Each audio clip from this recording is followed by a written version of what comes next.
chaque fois, sur tous les dossiers qui restent pendants, qu'on a sur la région l'U73, 74, 38, une partie de 01 et 26, on essaye de voir par rapport au profil des personnes disparues et par rapport aux caractéristiques de leur disparition, s'il est nécessaire de faire des vérifications, au moins pour fermer les portes et pour que les familles ne se disent pas peut-être que cette piste-là n'a pas été exploitée et peut-être c'était la bonne.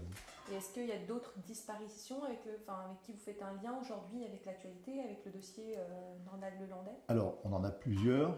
Je ne vais pas toutes vous les énumérer, mais on a notamment la disparition de Stéphane Chemin, qui a disparu en septembre 2012, côté de Bourdoisan, c'est dans une zone approximative. La disparition de Malik Bouvillain, qui était un jeune de 32 ans, qui a disparu en mai 2012 sur Échirolles.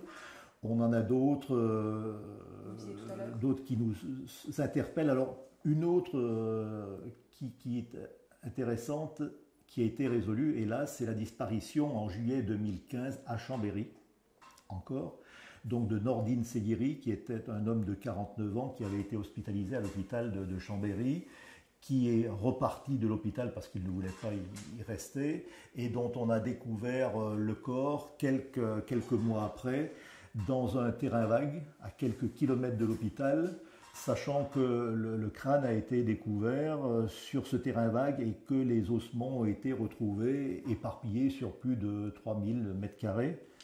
Donc, effectivement, l'enquête a conclu qu'il n'y avait pas d'évidence de coups, de fractures.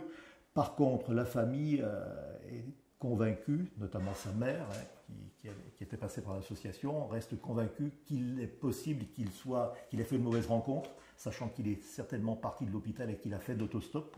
Donc on revient toujours sur ce même modus operandi. Donc, c'est le point commun de toutes ces personnes. C'est le point commun de toutes ces personnes. Et donc, on souhaite, là aussi, fermer les portes, rassurer les familles et vérifier si un bornage de téléphone ne permettrait pas d'établir une proximité entre les affaires d'actualité et puis la disparition de M. Seguiri.